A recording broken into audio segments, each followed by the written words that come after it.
Let's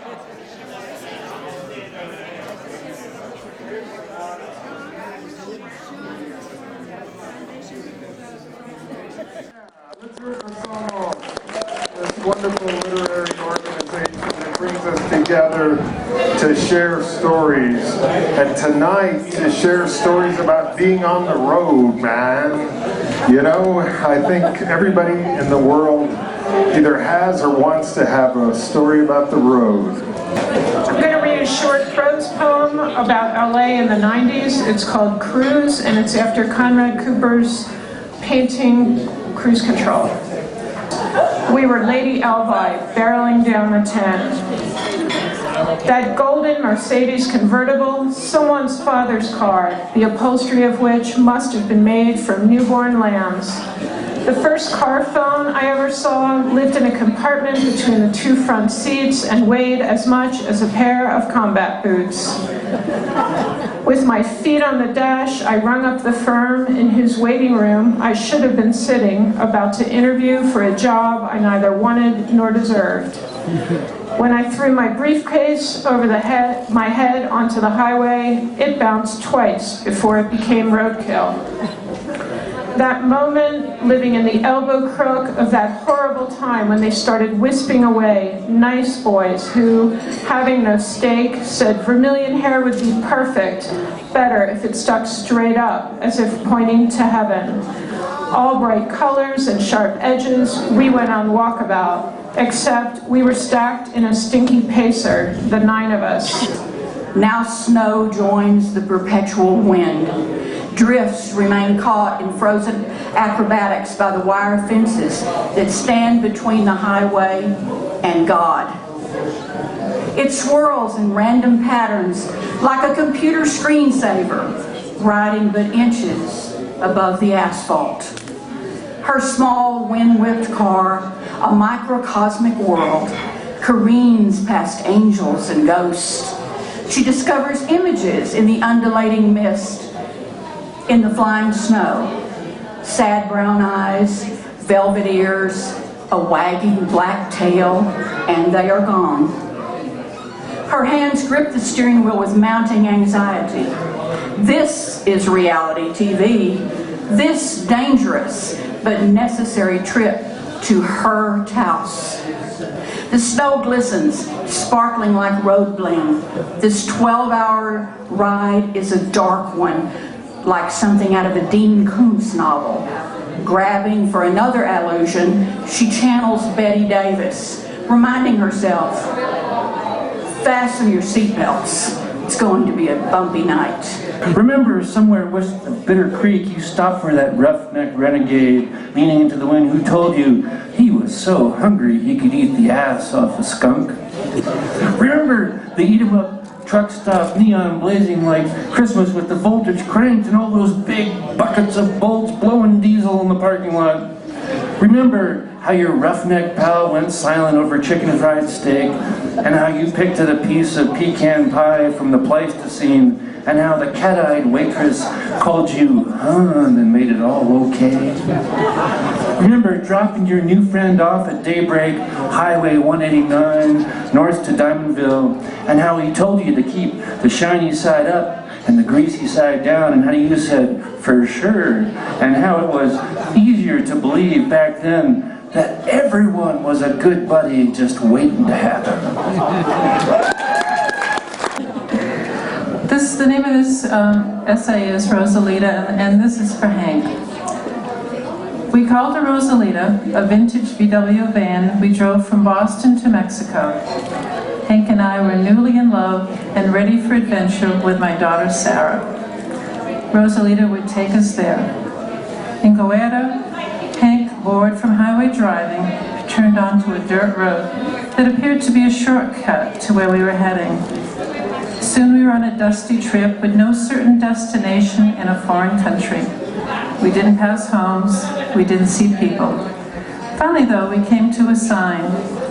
Hank put Rosalita in reverse to read it, but the right back tire slid off the road shoulder.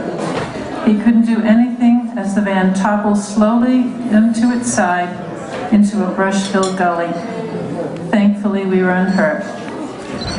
Our plan was for Hank to hike 7 kilometers back to the highway to find a garage with a wrecker, while Sarah, then 2, and I waited.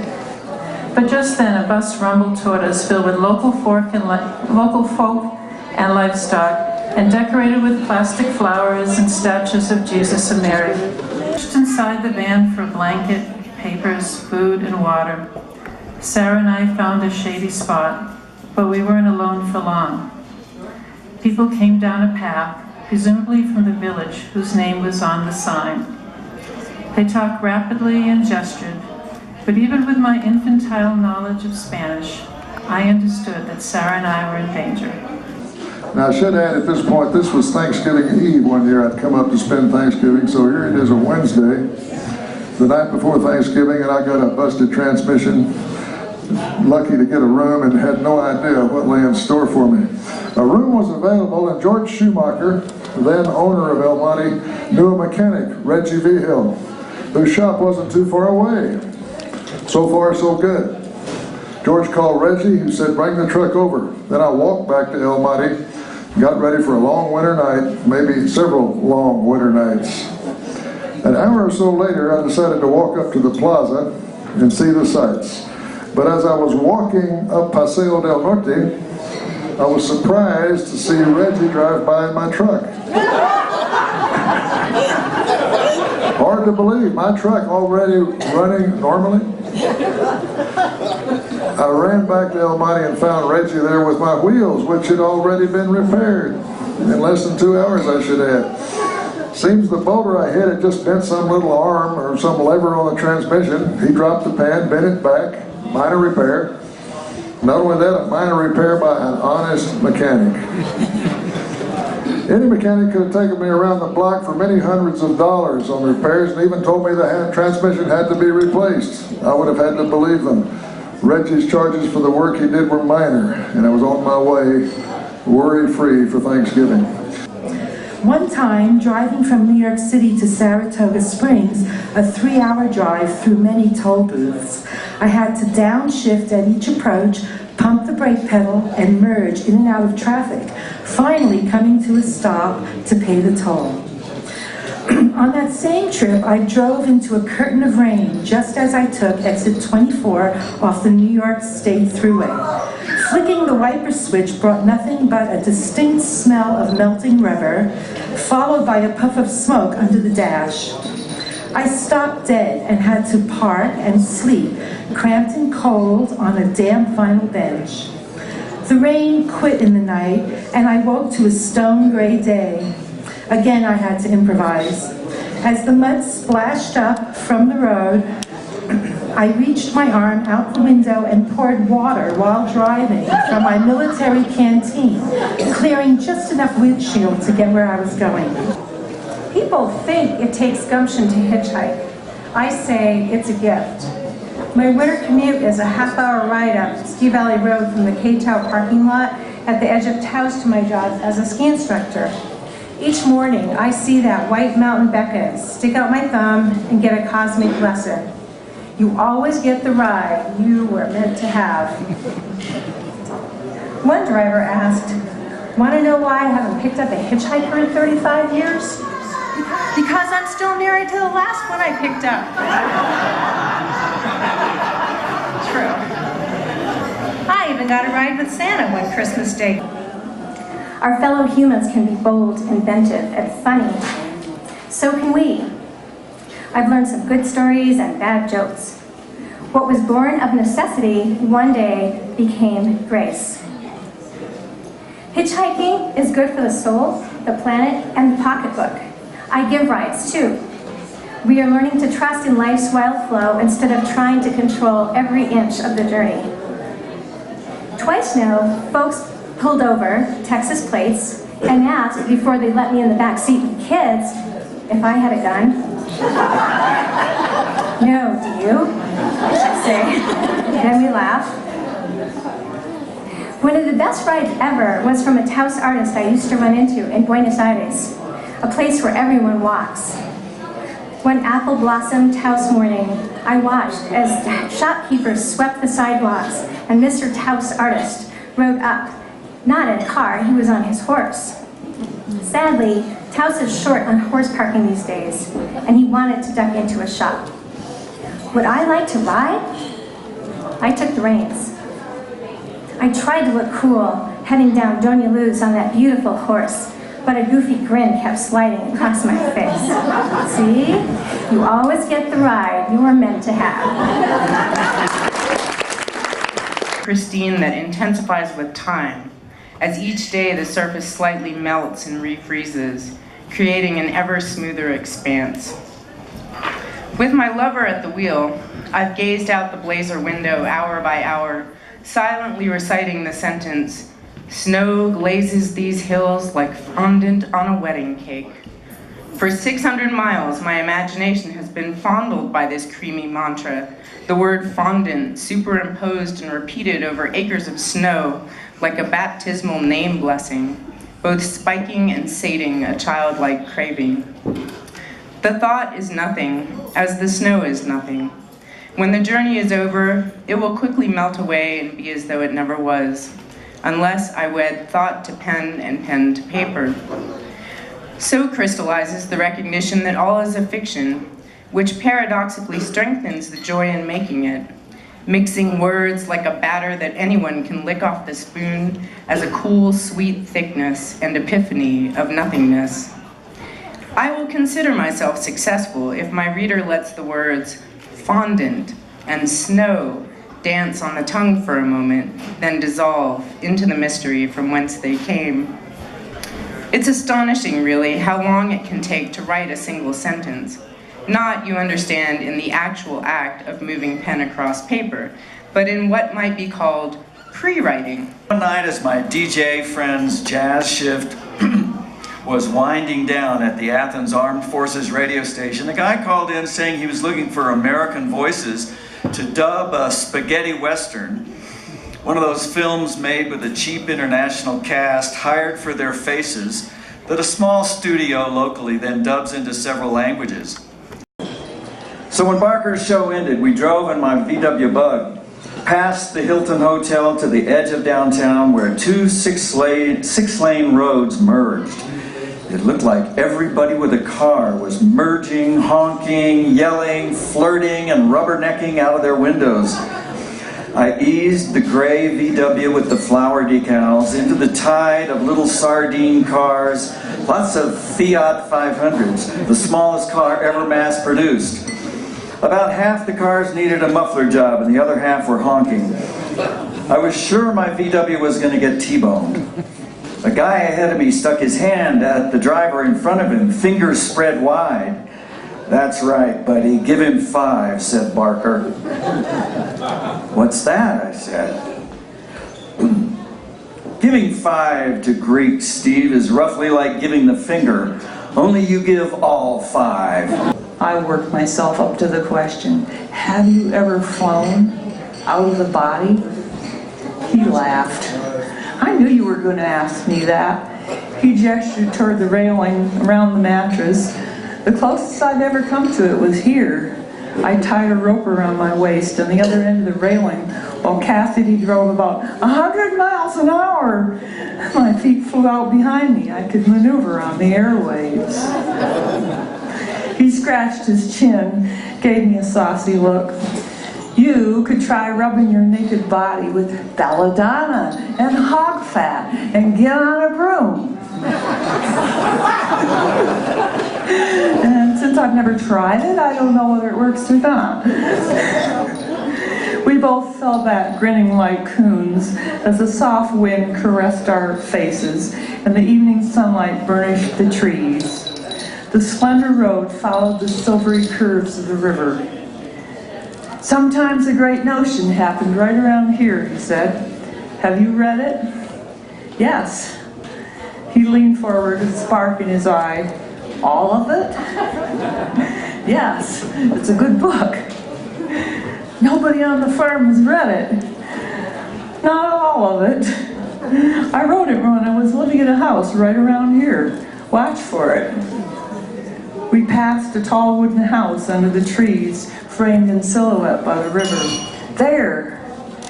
Suddenly, the whole landscape lit up larger than life. I knew in that lush, expansive moment that I wanted to be a writer. I'm getting that deja vu feeling, I said. He smiled, flashed his flag tooth. It's been a very Vuja day. It was in 1964, light blue Valiant convertible, automatic transmission. They'd had it checked out. They know what they were doing, so we don't have to figure out how to find a mechanic. The honeymoon we couldn't afford 2 years ago? Don't have much now either, but a road trip shouldn't cost that much. Big Thompson Canyon.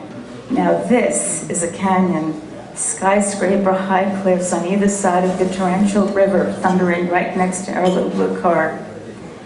We get to Estes Park and it's very dark. We have reservations at Fall River Motor Inn and we find it. Can't see anything in this darkness. Smell pines, hear water gurgling. But oh, the room. It's so good, storybook good. Log cabin walls, rustic furniture, an armchair, a big high bed, even a fireplace. Lamps cast a warm, cozy glow on life. I wake up early, pull up, open the drapes, the sliding glass doors, and step onto the narrow patio. There's the Fall River rushing past me, just a few feet away.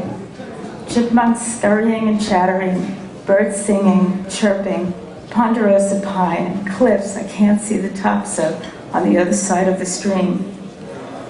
Whatever's left of our circuits blows in Rocky Mountain National Park. Just as we get to the top, the park ranger swings open the gates. The road, closed all winter, has just been cleared. The top's down, and we're off.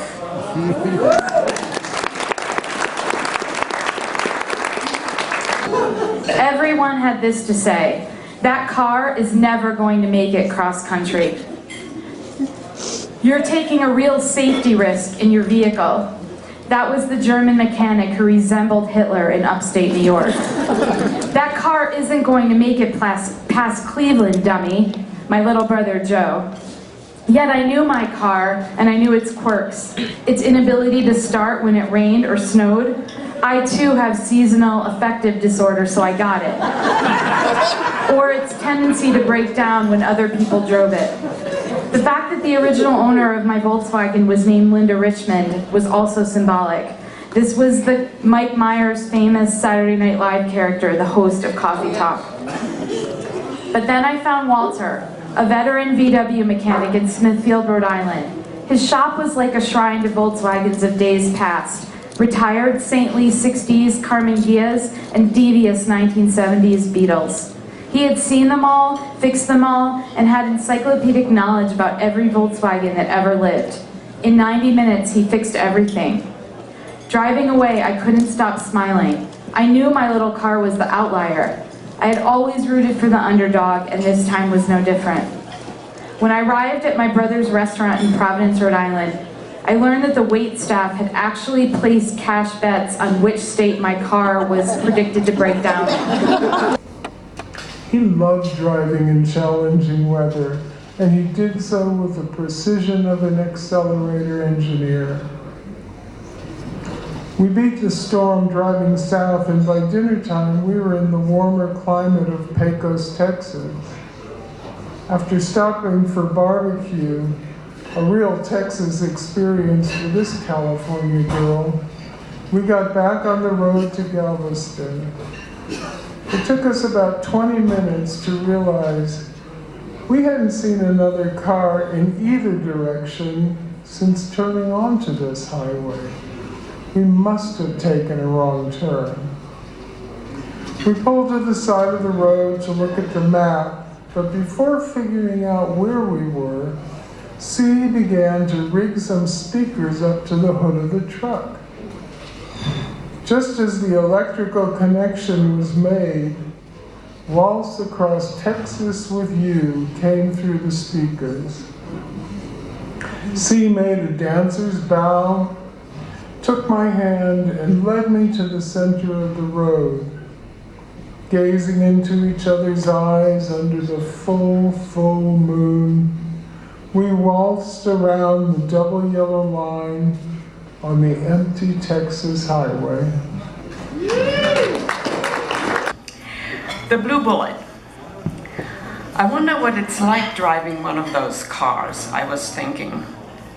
In the early 1950s, I could bravely spot those cars from the city train as they were racing up the high-banked Nordkurve of the legendary S.O.M.O.S racetrack in Berlin. I was 10 and had never been behind a steering wheel. Fast forward to 1985.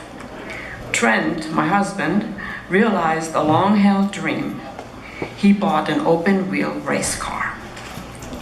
He gave the car a new brilliant blue coat, named it Blue Bullet, and competed in amateur races all over the East Coast. Trent said, "Go ahead, this is your chance." He didn't have to say it twice. I put on his helmet and lowered myself into the cockpit. We added several cushions to the seat so I could see over the steering wheel. Finally, Trent buckled me in and sent me off, calling, "Have fun!" Slowly, I pulled onto the track. Recalling the racing school instructions, I negotiated the first curves and straightaways carefully, getting a feel for the car. Then I accelerated and cruised. After the first lap, I realized that I was actually driving the Blue Bullet. I was driving a race car. The butterflies in the pit of my stomach settled down and I took 3 fast laps around the course. I found that driving a race car was similar to driving my Subaru, except that the higher speed commanded my full attention, especially going into turns.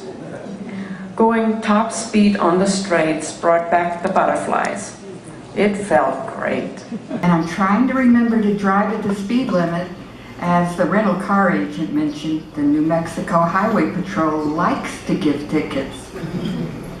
Rolling hills and arroyos so beautiful with a light dusting of snow.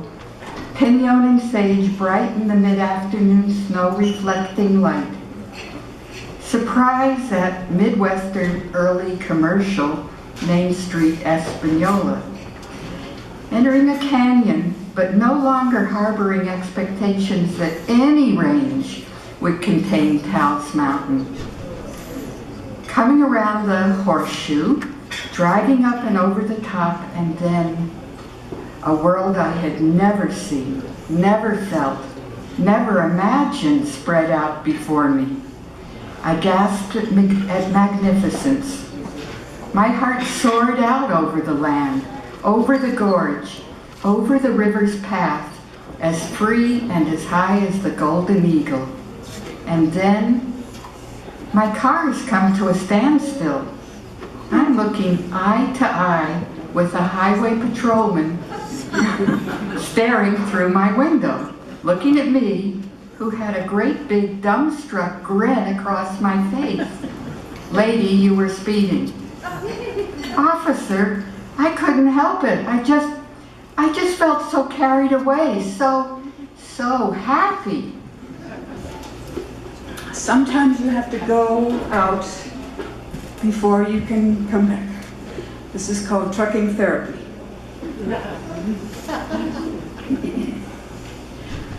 I grasp the chrome handles and pull my slight frame skyward in a 3-point ascent of the corrugated metal steps. I grip the leather-covered steering wheel, step onto the floor of the cab, and slide into the driver's seat. I peer out the windscreen from this enviable vantage point 10 feet off the ground, enveloped in the she-monster's strength and insidious calm. I do not think about the uncertainty of my future or how things have come to be the way they are. I am only aware that I have become unsure of myself. I've checked the headlamps and the tail lamps and the running lights. I've thumped each tire, 10 on the tractor, 8 on the trailer, as tall as my waist, with a hardwood bat. I've shined the great mirrors winging out from the windshield, as well as the smaller ones like Mickey Mouse ears on the huge rectangular snout covering the engine. My therapist friend calls what I am experiencing ego death. My long-sleeve canvas work shirt is rolled to the elbows. My clip-on sunglasses tint the western sky. I turn the ignition key and a surge of mechanical power surrounds me. I must forget everything I know about driving a car. I double clutch the first of 13 gears and haul my 53-foot trailer fully into the intersection, gently maneuvering around a corner without crushing fenders, mangling curbs, or wiping out light poles. Learning to wield this colossus begins to demolish my insecurities, rekindle my sense of humor, and rebuild my confidence. I was pleased to see that it leads off the book, and I think maybe that's because of the charm of my opening sentence. This is called The Enabling Ford. As a teenager, I was an ornery little shit. Not so unusual in Iowa, late 1950s, early 60s. Wayward kids amped up on new and dangerous rock and roll, that scourge upon pious parenthood, invented their own amusement. No mountains, no beaches, no lofty ski slopes, rivers slow and brown, suffocating heat, numbing cold with dirty old snow. Ponderous TVs with crappy 12-inch black and white screens befouled by cigarette ads and idiot sitcoms. The imagination could go feral, and Wheels set you free. It was American graffiti, but darker. The car-centric Ike JFK years were an age of innocence, but I remember debauchery. A 12-pack of Grain Belt beer cost $1.49, unless you stole it. Years ago, in a poem I summarized thusly: we leaped from cars to fight, smashed nice things, stole junk, tried to coax knees apart, played poker and puked. We spit insults and talked as deeply as we could. There was the dark blue Volkswagen Golf my father bought for me. It would sing song a greeting to me every time I got in. Hello, Mel, hello, Mel. And for a time it had a windshield wiper problem, in which one wiper would end up sweeping the hood instead of the windshield. There was the Toyota Corolla, bright red with a T-top and pop-up headlights. This is the car in which I learned to drive stick, and the one I shared with my sister. While driving to the day camp / pool where we worked, with the top open, we would belt out songs from Phantom of the Opera, loudly and badly.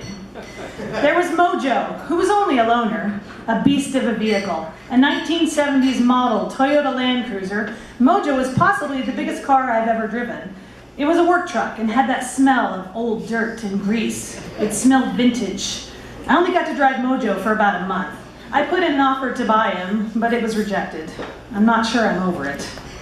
There was the Stinger. The guy at the car rental facility handed us the keys, and we never knew why. We certainly didn't request or pay for anything fancier than an economy sedan. It was a blinding yellow Camaro and very fast. I probably hit 110 or so on the interstate. We drove it to my little brother's wedding, and it made us appear, to our distant relatives, better off than we really were. There was Buster, the red Jeep Wrangler that my husband and I bought for my brother. Buster likely got us invites to parties we would not have been invited to otherwise. He was the kind of car that gets picked first for sports teams, the cool jock everyone wants to hang out with. And then there was Lurleen, my little bright turquoise Ford Ranger. I decided I needed a pickup truck for college, as I was studying sculpture at the time and we needed to haul large works of art and tools. Bought when I was single, she was still with me when I married and came with us when we moved from southern Illinois to northern New Mexico. Lurleen was held together with baling wire, no joke.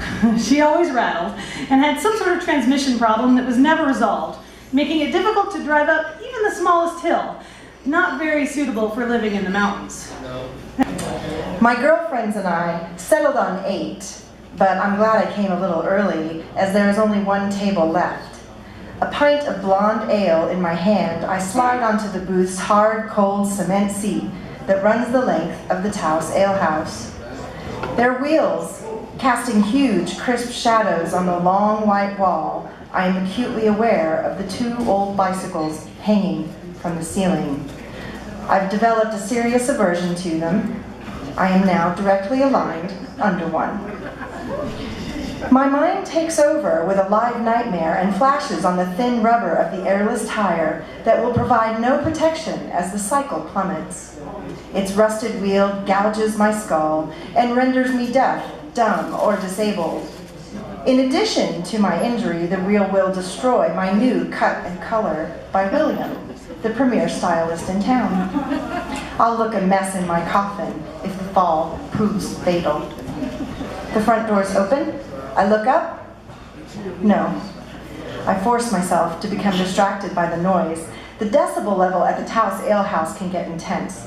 No biggie. Since college, I've known that the louder the party, the more fun. There's a slew of brash, summer-sandaled girls in long, crinkle skirts and tank tops. A few wear short jean shorts with cowboy boots. I don't understand this style. I count brunette bearded boys in thin t-shirts, feet tucked behind stool rungs, pints of golden-hued liquid in their curled hands. Some are glued to European football on one giant TV, and some to pro basketball on another.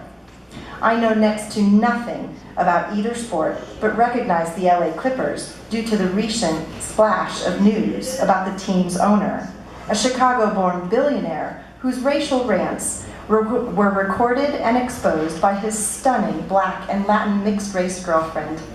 Idiot.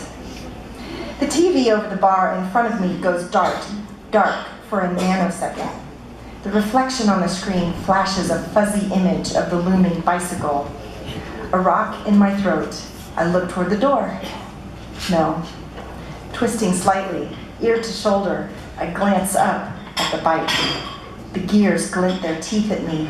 The bumpy links of the chain, old oil brown, threaten a rippled scar if it snaps and whips me across the cheek. It got dark around 4 p.m. in Minneapolis in the wintertime, so we always were working under dim lights, wearing our auto mechanic one-piece gray jumpsuits.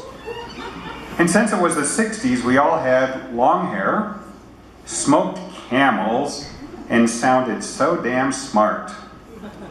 Every 30 minutes or so, we would run into the kitchen, warm up, and talk about what we were doing to the engine. Then scurry out to face the cold steel parts strewn all over the garage floor. We've got to keep them in order, I said. So we mapped out the pistons on a piece of cardboard on the garage floor.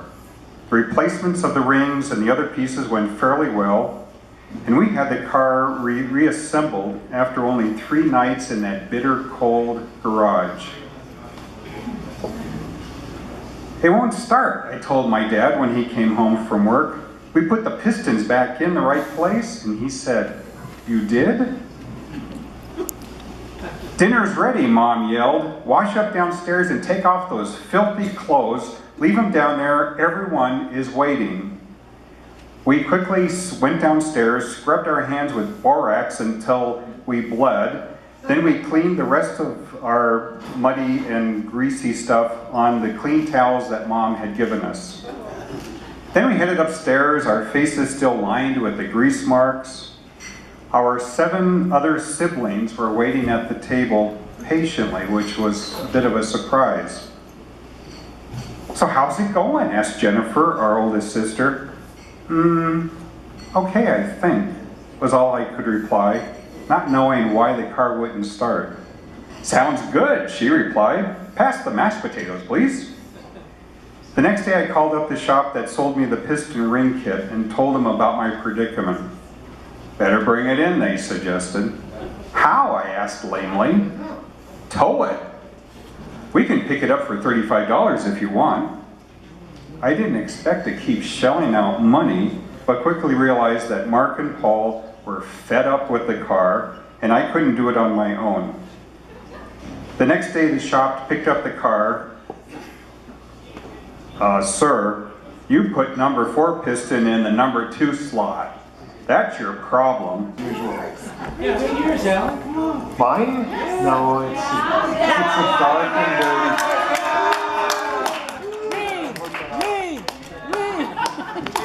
dirty. Okay, this is entitled The Last Time I Left You. The last time I left you was in the desert of central Mexico. We had just come back from Pátzcuaro. The window in the little car had been smashed out. Now I watched the landscape blaze by through plexiglass secured with duct tape. I left Guanajuato early in the morning, steering for a string of cities that led to El Paso. The army was stationed in garrisons along the highway, hoping to waylay drug bandits armed by the NRA, hoping to protect my sorry ass in the little blue car with a broken window on the driver's side. When you asked for a divorce, my heart was broken, but it had been broken so many times and into so many pieces that I breathed despair like so much foul air, detached, bulletproof. No fear dare comes near me as I pick a route into Chihuahua. I end up at a swank new hotel with a high-rise view that allows me a safe distance from the vats of acid, machine guns and grenades, headless bodies, rape and rapine reported on the internet. For dinner I order a margarita, a dish with different chilies. I demolish a bowl or two of salsa. I am just barely visible to the waiters at the hour that old people eat. After dinner I wander down an industrial street to an intersection of major highways. Disco clubs are not yet open. Other restaurants are just beginning to breathe business. I suspect it may be dangerous to be out at night if you live here in the northern desert of Mexico. But I am an old man with a white beard, a sturdy walk, and simple clothes. And good luck at night when common sense wanders about unable to make up its mind. Thank you. Thank you, writers. Thank you, folks. Thank you, Fox Mesa Brewery. Good night.